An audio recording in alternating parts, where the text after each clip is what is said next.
മാങ്കാവ് ആഴ്ചവട്ടത്ത് കത്തിക്കരിഞ്ഞ നിലയിൽ കണ്ടെത്തിയ മൃതദേഹം തിരിച്ചറിഞ്ഞു. കക്കോടി സ്വദേശി സന്തോഷ് കുമാറാണ് മരിച്ചതെന്ന് മനസ്സിലാകുന്നു. DNA പരിശോധനയ്ക്കായി ബന്ധുവിൽ നിന്ന് രക്തസാമ്പിൾ ശേഖരിച്ചിട്ടുണ്ട്. കെട്ടിട ഉടമയെ ഇന്ന് പോലീസ് ചോദ്യം ചെയ്യും. ഇംതിയാസ് കരീം വിവരങ്ങളുമായിട്ടുണ്ട്. ഇംതിയാസ്, പോലീസ് എന്താണ് ഈ കാര്യത്തിൽ സംശയിക്കുന്നത്? ദിവിഷ്മണി, ദിവസങ്ങൾക്ക് മുൻപാണ് കോഴിക്കോട് മാങ്കാവിലെ ആഴ്ചവട്ടത്ത് ഒരു വാടക കെട്ടിടത്തിൽ ഇങ്ങനെ മൃതദേഹം കത്തിക്കെറിഞ്ഞ നിലയിൽ കണ്ടെത്തിയത്. അവിടെയുള്ള അതുവഴി വന്ന നാട്ടുകാരാണ് ആ സംഭവം കണ്ടത്. ബിൽഡിംഗ് അടക്കം, അതായത് ബിൽഡിങ്ങിനുള്ളിലെ ചില വസ്തുക്കളടക്കം കത്തിയ അവസ്ഥയിലായിരുന്നു. മൃതദേഹം പൂർണ്ണമായും കത്തിക്കരിഞ്ഞ അവസ്ഥയിലായിരുന്നു.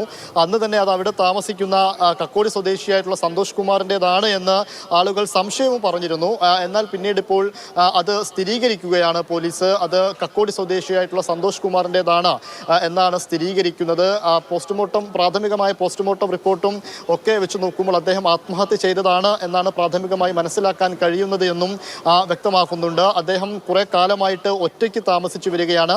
കക്കോടി സ്വദേശിയായിട്ടുള്ള ഇയാൾ വിവാഹം കഴിച്ചിരുന്നു. പിന്നീട് ദാമ്പത്യ ബന്ധത്തിൽ പ്രശ്നങ്ങൾ ഉണ്ടായതിനു ശേഷം ഇയാൾ കുറെ കാലമായിട്ട് ഈ മാങ്കാവിലെ ആഴ്ചവട്ടത്തെ വാടക കെട്ടിടത്തിൽ തനിച്ചാണ് താമസിച്ചു വരുന്നത്. അദ്ദേഹം അവിടെ നിന്ന് തന്നെ പ്രദേശത്ത് മറ്റു ജോലികൾക്കൊക്കെ പോവുകയും ചെയ്തിരുന്നു.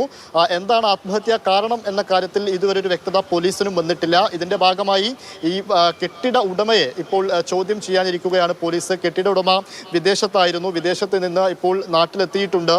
പോലീസ് ഈ കെട്ടിട ഉടമയെ വിശദമായി തന്നെ ചോദ്യം ചെയ്യുകയും ചെയ്യും. അതോടൊപ്പം ഫോറൻസിക് വിദഗ്ധരടക്കം നടത്തിയ പരിശോധനയുടെ റിസൾട്ട് ഇനി പുറത്തു വരാനുണ്ട്. അതുകൂടെ ആ വിവരങ്ങൾ കൂടെ പുറത്തു വന്നാലായിരിക്കും എന്താണ് കൂടുതൽ കാര്യങ്ങൾ എന്നത് വ്യക്തമാവുക. ഇപ്പോൾ ഇത് കക്കോടി സ്വദേശിയായിട്ടുള്ള സന്തോഷ് കുമാറിൻ്റെതാണ് മൃതദേഹം എന്ന് തിരിച്ചറിഞ്ഞിട്ടുണ്ട്.